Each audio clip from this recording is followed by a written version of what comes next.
Bulletin మనం break news చూస్తున్నాం. నిన్న మాధురి యాక్సిడెంట్పై కాశీబుగ్గ పోలీసులు కేసు నమోదు చేశారు. పలాస లక్ష్మీపూర్ టోల్ దగ్గర మాధురి కారు ఢీకొట్టడంతో ఒడిశాకు చెందిన వాహనం ఒకటి ప్రమాదానికి గురైంది. కారు యజమానికి ఒడిశాకు చెందిన లాయర్.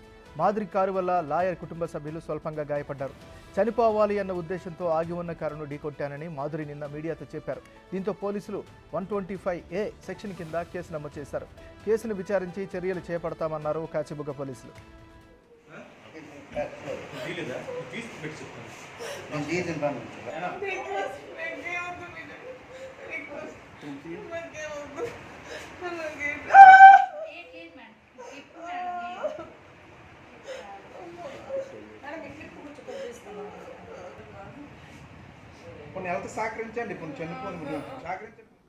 మాధురికి స్వల్ప గాయాలు అవడంపై అనుమానాలు వ్యక్తమవుతున్నాయి. వారి నిరసన పక్కదారి పట్టించడానికే ఇదంతా ఆమె చేశారని దువ్వాడ శ్రీనివాస్ భార్య బంధువులు అనుమానిస్తున్నారు. మాధురి మానసిక పరిస్థితిపై పలు సందేహాలు వ్యక్తం చేస్తున్నారు. యాక్సిడెంట్ చేసిన తర్వాత ఆసుపత్రిలో ట్రీట్మెంట్ వద్దని హడావుడి చేసిన మాధురి ఆసుపత్రి నుంచి బయటకు వచ్చిన దేవుడు పునర్జన్మ ఇచ్చాడంటూ మాట మార్చడంతో సందేహం బలపడుతున్నాయి. మాధురి పొంతన లేని సమాధానాలు చెప్పడంతో సందేహాలు వ్యక్తమవుతున్నాయి. ఆగి ఉన్న వెహికల్ నేనే గుద్దేశాను. నేనే స్పీడ్ 140 వచ్చి నేనే గుద్దేశాను. నాకు ఏ ట్రీట్మెంట్ వద్దు, లెట్ మీ డై. నా ఇంట్లో చాలా ప్రాబ్లమ్స్ ఫేస్ చేస్తాను. నా వల్ల కావట్లేదు. మేడం మీరు ఎక్కడి నుంచి వచ్చారు? నేను దగ్గర నుంచి వచ్చాను. నన్ను ఇట్లా వదిలేయండి. నాకు ఏ ట్రీట్మెంట్ కూడా వద్దు.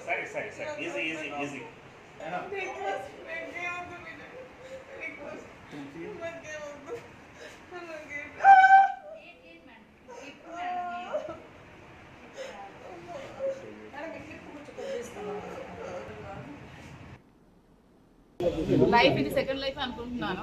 వెనకాలంలో ఆ నిర్ణయం కొంచెం ఆత్మహత్య తప్పే తెలుసు, కానీ నా ఫేస్ లో ఉంటే తెలుస్తుంది ఎవరికైనా పెయిన్. ఎవరైనా పిల్లలు వచ్చి అలా అడిగితే ఎంత బాగా ఉంటుందో తెలుస్తుంది. బట్ దీన్ని కూడా రాజకీయం చేయాలని చూసారు లోపల. మిమ్మల్ని కూడా ఎలా చేయలేదు చూసారు కదా, ఎవరిని కూడా ఎలా చేయలేదు. మీడియాని ఎలా చేయకుండా లోపల చేయాల్సినంత ఇక్కడ సీక్రెసీ ఏముందో అడగండి మీరు పోలీసులు. మీడియాకి ఎందుకు మీకు ఎలా చేయలేదు, మిమ్మల్ని మీకు ఎందుకు ఎలా చేయలేదు మీడియాకి? ఏంటో బ్లడ్ అంతా శాంపిల్స్ తీసుకున్నారు. మరి నేను ఇవ్వనన్నా మీడియాకి రమ్మనండి, మీడియా సమక్షంలో మీరు టెస్ట్ చేయండి అంటే ఒప్పుకోలేదు. అట్లీస్ట్ మా ఫోన్లో మేము వీడియో తీస్తాము, మీరు మాకు ఎందుకు టెస్ట్ చేస్తున్నారంటే దానికి ఒప్పుకోలేదు. మరి మీరు వాళ్ళకి అడగండి మిమ్మల్ని ఎందుకు ఎలా చేయలేదు. మీకు రైట్ ఉంది కదా, వచ్చే రైట్. అంత సీక్రెట్ గా నాకు ఇంతమంది పెట్టి ఇంతమందితో చేయాల్సినంత అవసరం ఏముంది? డాక్టర్ ఒకళ్ళు ఉంటే సరిపోతుంది. ఇంతమంది పెట్టి ఏదో క్రైమ్ మర్డర్ లాగా నేనేదో సూసైడ్ చేసుకుని నేను అడ్మిట్ అయింది, నేనేదో మర్డర్ చేసి వచ్చినట్టు వీళ్ళంతా బిహేవ్ చేస్తారు లోపల. ఈవెన్ ఫోన్స్ కూడా అడుగుతున్నారు నావి. నా ఫోన్స్ ఎక్కడ మరి అది మీరు వాళ్ళు క్వశ్చన్. మొబైల్ డ్రైవింగ్ నేను ఫోన్ కూడా మాట్లాడలేదు. ఫోన్ మాట్లాడక నేను నేర్చుకుంటూ వచ్చాను. లేదండి, ఎవరు నన్ను తెచ్చారు కూడా తెలియదు. నన్ను లోపల డోర్స్ లాక్ అయిపోయి కాసేపు బ్రీతింగ్ కూడా అందలేదు. మరి లోపల నుంచి ఎవరు తీసారో కూడా తెలియదు. వాళ్ళు ఎవరు తీసారో కూడా తెలుసుకుంటాను. వాళ్ళకి అడిగితే చెప్తారు, తెలిసిన వాళ్ళు ఉంటారు కదా ఆ సిచ్యువేషన్ లోపల. యాక్చువల్గా నేను వాళ్ళు కూడా కలుస్తాను. యాక్చువల్గా నేనైతే లారీని హిట్ చేద్దాం అనుకున్నాను, కానీ అది మిస్టేక్ కారు తగిలి ఉంటుంది. నేను వాళ్ళు కూడా వెళ్ళి కలుస్తాను. ఆత్మహత్య నేరం అని తెలిసి అంతటి మానసిక శోభకు గురయ్యాను కాబట్టి ఆత్మహత్య చేసుకున్నాను. నా పిల్లలు నాకు క్వశ్చన్ చేశారు కాబట్టి నేను ఆత్మహత్య చేసుకోవాల్సి వచ్చింది. అంతటి మనోవేదనకు గురయ్యాను తెలుసు. నేను కూడా క్లాస్ స్టూడెంట్, నాకు తెలుసు ఆత్మహత్య అనేది చాలా తప్పని తెలుసు. కానీ ఆ క్షణికావేశంగా మానసికంగా బాధ కలిగి నిర్ణయం తీసుకున్నాను. దీనికి కారణం దువ్వాడ వాణి అని చెప్తున్నాను.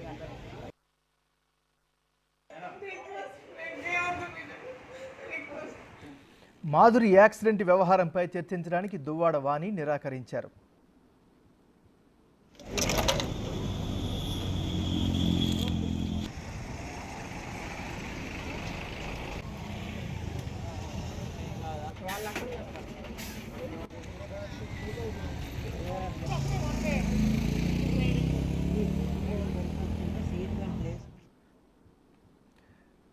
ఇది అంశానికి సంబంధించి కేసు నమోదైంది.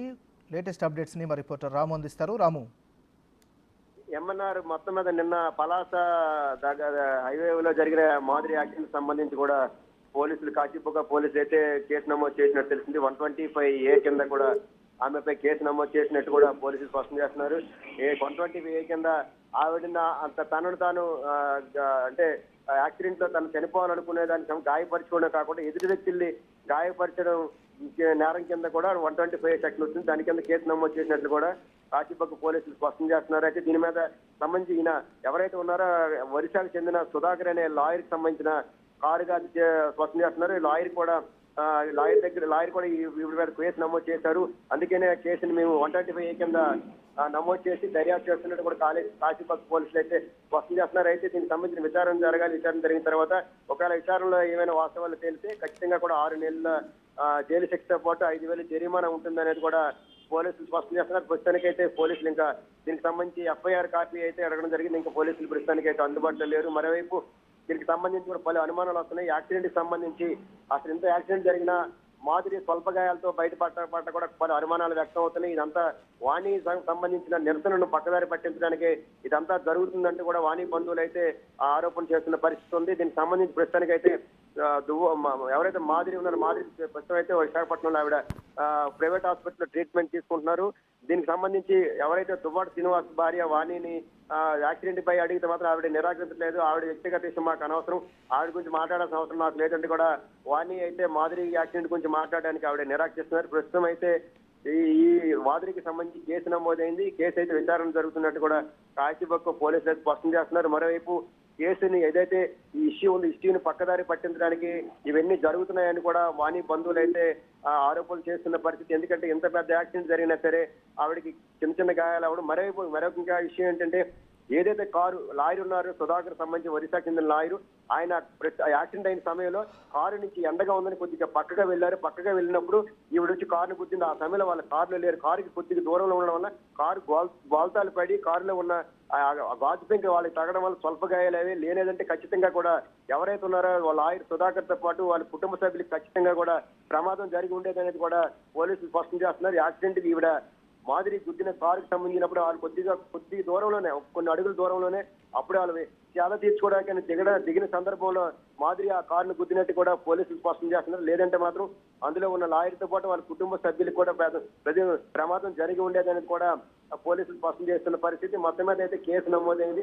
కేసు దర్యాప్తు జరుగుతున్నట్టు కూడా చెప్తున్నారు. మరోవైపు వాణి అయితే మాత్రం తన నిరసన కొనసాగిస్తుంది. న్యాయం జరిగేంత వరకు నేను ఇక్కడ కొనసాగిస్తానని కూడా ఆవిడైతే స్పష్టం చేస్తున్నారు. ఎట్టి పరిస్థితుల్లో కూడా తనకు న్యాయం జరగాలి, పూర్తి స్థాయిలో జరిగేంత వరకు ఇది కేసు తేలేంత వరకు కూడా ఈయన ఇక్కడి నుంచి కదిలేదు లేదంటే కూడా వాణి అయితే మాత్రం స్పష్టం చేస్తున్న పరిస్థితి. ఏమన్నారు? Thank you Ramu.